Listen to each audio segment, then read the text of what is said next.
Sunday afternoon review. As promised, if you watched my review last night, today we are reviewing an American icon, which I've owned for years, The Wild Bunch.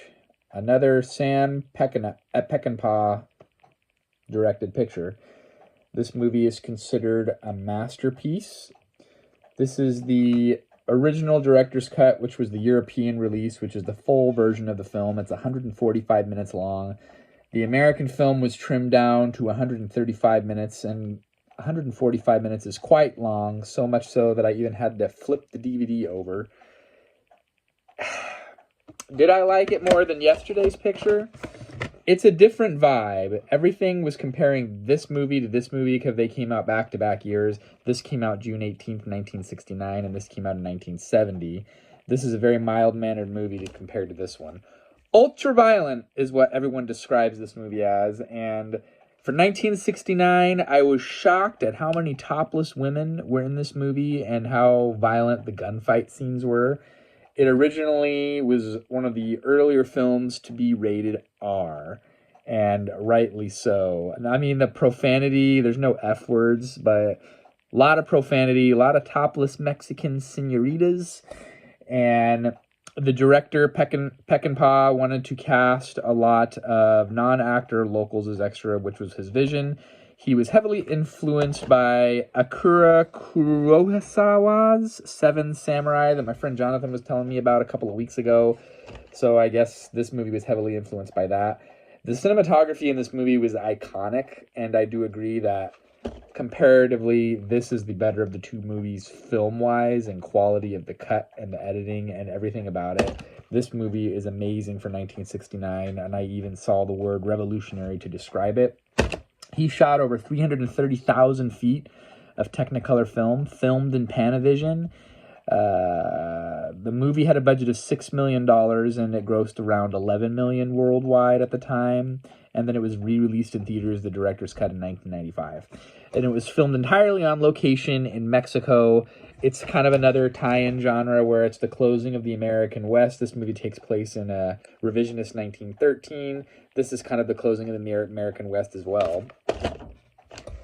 And I do agree that it is beautifully filmed. They did these quick, fast zooms and quick pans that were not very common in 1969. And it won Best Cinematography for 1969 for the Society of Film Critics Awards. And it was nominated for a couple of Oscars as well. That being said, I just did not care for the over violence. I guess it was groundbreaking for the time. The quick blurb that I read on Wikipedia is they were looking at how violent 1967's Bonnie and Clyde movie was. So again, there's things that I liked about it, and there's things that I didn't like. It's about these ruffians, these outlaws. They have their own code of honor, but they're just kind of doing their own thing. I would say this is a very hedonistic movie, but that it also has a morality play as well, because it doesn't necessarily glorify all the bad stuff that they're doing. It's basically about a band of guys that are robbers, essentially, and then they're running guns that they steal from the U.S. military down to the Federales to fight Pancho Villa in Mexico at the time. That's the premise of the film. William Holden, there's a lot of great character actors in this film, just like his other films that I've seen. He's really good at costuming and authenticity of the period. It's just, I don't know, like, I liked parts of it, but it didn't knock my socks off like I thought it would. I liked Cable Hogue, and I was 5 out of 5 on this. I think I'm going to go, and this is going to be very controversial because of, once again, this movie was preserved by the Library of Congress in 1999 as culturally significant film. It ranks number 80 on the AFI's list of top 100 American films, and they rate it as the 6th greatest Western of all time. It was okay for me. I enjoyed it, but it was getting kind of long in the tooth. I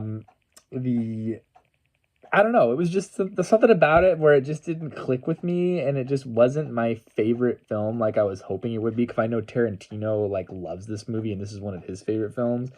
So I'm even going to amend what I wrote down on the paper because of like initially I had my feeling of it and I even texted my friend Vince about it.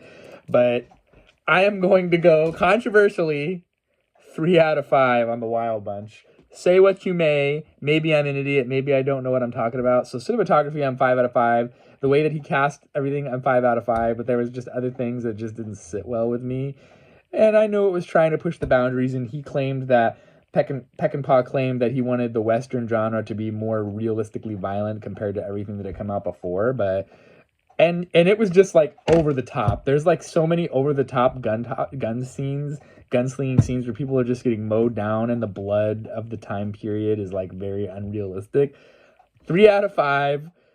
Whereas I am in disagreement with majority of everybody from everything that I have read. Rotten Tomatoes is 91%. IMDb is even almost in the 8 out of 10 range, which is not common. They're at 7.9 out of 10. Google users are 82%. I feel weird that I'm giving this movie, and even on the back of the box, it's like 4 stars, an American masterpiece. I think because of it's so different from everything at the time, like I said, 1969, I wasn't expecting like all the nudity and gratuitous violence that this movie embodies. And they even considered giving it an NC-17 rating when they were re-releasing the director's cut. And it was the studios had to fight with the ratings board. So I think there's reasons why. I love the Ben Johnson character. I loved William Holden in his role. Ernest Borgnine. It's got great cast, but it's just, I don't know. I'm a broken record now. I see a movie and I have an initial feeling of what the rating will be.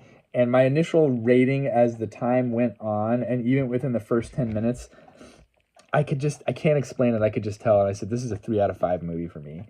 It just didn't hit the spot. And I apologize for those who hold this movie in high regard.